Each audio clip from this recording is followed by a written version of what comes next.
Hello students, welcome to my channel KS academy. যদি ভিডিওটি ভালো লেগে থাকে তাহলে চ্যানেলটিকে সাবস্ক্রাইব এবং লাইক করে দিও। দেখো, আজকে তোমাদের পড়াবো সি ফিভার, যেটি লিখেছেন জন মেসফিল্ড। সি ফিভার শব্দের বাংলা অর্থ হলো সমুদ্র জ্বর, অর্থাৎ সমুদ্রের কখনো জ্বর হয় না। বাস্তবিকভাবে কবি সমুদ্রে ঘুরতে যেতে ভালোবাসেন, সমুদ্র যাত্রা ভালোবাসেন, তাই কবি এই নামকরণটি করেছেন। আসলে কবি সি ফিভার এই কবিতাটির মাধ্যমে বাস্তব জীবনের সঙ্গে তিনি কিছুটা সাদৃশ্য দেখিয়েছেন। সমুদ্র যাত্রা যেমন এক জায়গা থেকে অন্য জায়গায় যেতে গেলে বিভিন্ন ঢেউয়ের সম্মুখীন হতে হয়, বিভিন্ন বাধার সম্মুখীন হতে হয়, তবুও কিন্তু সেই বাধা পেরিয়ে নাবিকদেরকে ছুটে যেতে হয় তীরবর্তী অঞ্চলে। ঠিক একই রকমভাবে আমাদের জীবনও ঠিক তাই। আমাদের জীবনেও বিভিন্ন বাধা আসে, আর সেই সমস্ত বাধাকে পেরিয়ে আমাদেরকে যেতে হয় নির্দিষ্ট লক্ষ্যে। আবার সেই নির্দিষ্ট লক্ষ্যে পৌঁছাবার পরেও আমাদের জীবনে বার্ধক্য আসে এবং বার্ধক্যের পর আমাদের মৃত্যু, আর এই মৃত্যুর মাধ্যমেই আমাদের জীবনের পরিসমাপ্তি ঘটে এবং আমাদের জীবনের যাত্রাপথ শেষ হয়ে যায়। এই কথাগুলোই কবি এই কবিতার মাধ্যমে বোঝাতে চেয়েছেন। দেখো, কবিতায় চলে এসো। I must go down to the seas again, আমি অবশ্যই যাব সমুদ্র যাত্রায় আবার। টু দ্য লনলি সি, একাকী সমুদ্র, অ্যান্ড দ্য স্কাই, এবং আকাশে। মানে কবি বলতে চাইছেন যে কবি সমুদ্র যাত্রায় যাবেন, যেখানে তিনি একা যাবেন, যেখানে শুধু দেখতে পাবেন যে আকাশ রয়েছে এবং যেখানে তিনি দেখতে পাবেন বিশাল সমুদ্র রয়েছে, আর তিনি একা গিয়ে সেই যাত্রার অভিজ্ঞতাটি উপভোগ করবেন। অ্যান্ড অল আই আক্স, এবং সবটাই আমি চাই, ইজ এ টল শিপ, হয় একটা লম্বা জাহাজে করে, অ্যান্ড এ স্টার, এবং একটা তারা, টু স্টিয়ার হার বাই, তাকে দিক দেখিয়ে নিয়ে যাবে। মানে কবি বলতে চাইছেন যে আগেকার দিনে মানুষেরা তারা বা ধ্রুব তারা দেখে দিক নির্ণয় করতেন, সেই রকমভাবে কবিও আকাশে তারা বা নক্ষত্র দেখে দিক নির্ণয় করে যাবেন লম্বা জাহাজে করে। অ্যান্ড দ্য হুইলস কিক, এবং চাকার ঝাঁকুনি, অ্যান্ড দ্য উইন্ড সং, এবং বাতাসের গান, and the white sail shaking, এবং সাদা পালের কাঁপুনি। অর্থাৎ কবি বলছেন তিনি যখন সমুদ্র যাত্রায় যাবেন তখন যে জাহাজে করে যাবেন সেই জাহাজ সমুদ্রের জল কেটে বেরিয়ে যাবে।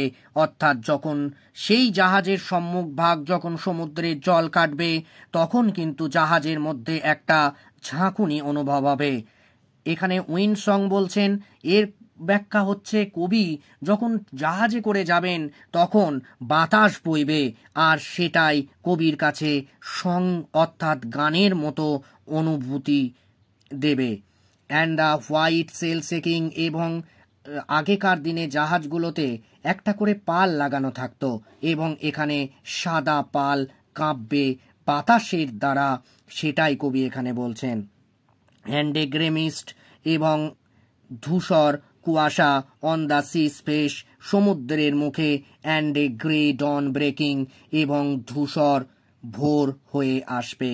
কবি এখানে বলতে চাইছেন যে কবি যে সময়ে যাবেন সেই সময়ে কুয়াশাটা ধূসর রঙের দেখাবে, এবং কবি বলতে চাইছেন ভোরে যখন সূর্য যখন উঠবে সেই সময়ে যদি আবহাওয়াটার দিকে তাকানো যায় তাহলে সেই আবহাওয়াটা একটু ধূসর রঙের দেখায় সমুদ্রেতে, তাই এখানে সেই ভোরের অপেক্ষায় রয়েছেন যে ভোরটি ধূসর রঙের থাকবে। I must go down to the seas again, আমি অবশ্যই যাব সমুদ্র যাত্রায়, ফর কারণ the call of the running tide, জোয়ার ভাটার ডাকে।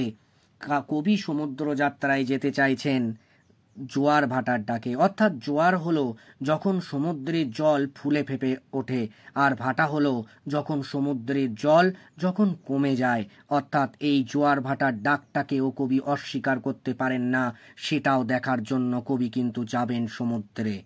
ইজ এ ওয়াইল্ড কল, হয় একটা বন্য ডাক, অ্যান্ড এ ক্লিয়ার কল, এবং একটা পরিষ্কার ডাক, দ্যাট মে নট বি ডেনিড, যেটা কখনো অস্বীকার করা যেতে পারে না।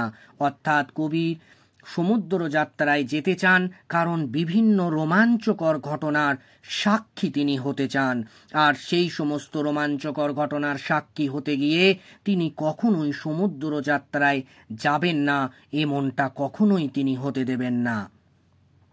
অ্যান্ড অল আই আক্স, এবং সবটাই আমি চাই, ইজ এ উইন্ডি ডে, একটা বাতাসযুক্ত দিনে। অর্থাৎ এখানে উইন্ডি ডে মানে সেই দিনের কথা বলা হচ্ছে যেদিন খুব বাতাস দেবে। With the white clouds flying, যেদিন সাদা মেঘগুলো ভেসে বেড়াবে। অর্থাৎ সাদা মেঘ আকাশে ভেসে বেড়াবে আর বাতাস দেবে। যেমন আমাদের শরতের আবহাওয়া যেমন লক্ষ্য করি যে আকাশে সাদা মেঘগুলো ভেসে বেড়ায়, হালকা একটু হাওয়া দেয়, দেখতে পরিবেশটাকে খুবই সুন্দর লাগে। সেই রকমভাবে কবিও সেই পরিবেশের কথা এখানে বলছেন। অ্যান্ড দ্য ফ্লাং স্প্রে, এবং উৎক্ষিপ্ত জলকণাপুঞ্জ, অ্যান্ড দ্য ব্লাউন স্পিউম, এবং বিক্ষিপ্ত ফেনা, and the sea girls crying, এবং শঙ্খ চিলের ডাক। কবি বলছেন তিনি সমুদ্র যাত্রায় যাবেন কারণ তিনি উৎক্ষিপ্ত জলকণাপুঞ্জগুলোকে তিনি দেখতে চান, সেখানে তিনি দেখতে চান বিক্ষিপ্ত ফেনা। অর্থাৎ জাহাজে করে যখন কবি যাবেন তখন জলের সঙ্গে জাহাজের ঘর্ষণে একরকম ফেনা উৎপন্ন হয়, আর সেই ফেনাটাকেই কবি এখানে দেখতে চান। আর শঙ্খচিলের ডাক, শঙ্খচিল আকাশে ভেসে বেড়াবে, সমুদ্রের মধ্যে ঘুরে বেড়াবে, আর সেই রকম প্রাকৃতিক এক নৈসর্গিক দৃশ্যকে তিনি কখনো অস্বীকার করতে পারেন না বা তিনি না দেখে থাকতে পারেন না। I must go down to the seas again, আমি অবশ্যই সমুদ্রে যাব আবার। টু দ্য ভ্যাগ্রেন্ট গিপসি লাইফ, ভব ঘুরে যাযাবরের মতো জীবন কাটাতে। অর্থাৎ কবি এখানে বলছেন, কবি নিজেকে এখানে ভবঘুরের সঙ্গে তুলনা করেছেন। গিপসি মানে হলো যাযাবর, যাযাবর হলো সেই ব্যক্তি যে একটা নির্দিষ্ট স্থানে বসবাস করে না, এক জায়গা থেকে অন্য জায়গায় ঘুরে বেড়ায়। সেই রকমভাবে কবিও এক জায়গায় স্থায়ী হয়ে থাকতে চান না, তিনি জাহাজে করে এক দিক থেকে অন্য দিক তিনি ঘুরে বেড়াতে চান, তাই নিজের জীবনকে এখানে ভবঘুরে যাযাবরের সঙ্গে তুলনা করেছেন। টু দ্য গার্লস ওয়ে, শঙ্খচিলের পথে, অ্যান্ড দ্য হুইলস ওয়ে, এবং তিমির পথে, হয়ার যেখানে the winds like a whetted knife, যেখানে বাতাস প্রবাহিত হয় একটা শানিত ছুরির ন্যায়। অর্থাৎ কবি বলছেন যে তিনি এমন জায়গায়ও যেতে পারেন যেখানে খুবই বেশি করে ঠান্ডা অনুভূত হয়। অর্থাৎ শীতকালে যখন বাতাস যখন বয় তখন কিন্তু আমাদের শরীরে যেন মনে হয় ছুরি দিয়ে কেউ আঘাত করছে। ঠিক একই রকমভাবে কবিও কিন্তু সেই ঠান্ডার দেশেও কিন্তু যেতে চান, তিনি কিন্তু কখনো অপেক্ষা করে থাকতে চান না। অ্যান্ড অল আই আক্স, এবং আমি আরও চাই, ইজ এ মেরি ইয়ার্ন, একটা মজাদার গল্প, ফ্রম এ লাফিং ফেলো রোভার, সহকারী নাবিকের কাছ থেকে। অর্থাৎ একটা সহাস্য সহকারী নাবিকের কাছ থেকে তিনি শুনতে চান মজাদার গল্প। অর্থাৎ কবি বলতে চাইছেন তিনি যে জাহাজে করে যাবেন সেখানে একটা সহকারী নাবিক থাকবে যে কবিকে বিভিন্ন গল্প শোনাবে, আর সেই গল্প কবিকে মুগ্ধ করে তুলবে, সেই কথাটাই এখানে বলছেন। অ্যান্ড কোয়াইট স্লিপ, এবং শান্ত ঘুম, অ্যান্ড এ সুইট ড্রিম, এবং একটা মিষ্টি স্বপ্ন, হয় যখন দ্য লং ট্রিক্স ওভার, দীর্ঘ যাত্রা শেষ হয়ে যাবে। কবি বলছেন এখানে দীর্ঘ যাত্রার দ্বারা এখানে সমুদ্রের যাত্রার কথা যেমন বলা হচ্ছে, অন্যদিকে বাস্তব জীবনের যাত্রা কথাও বলা হচ্ছে।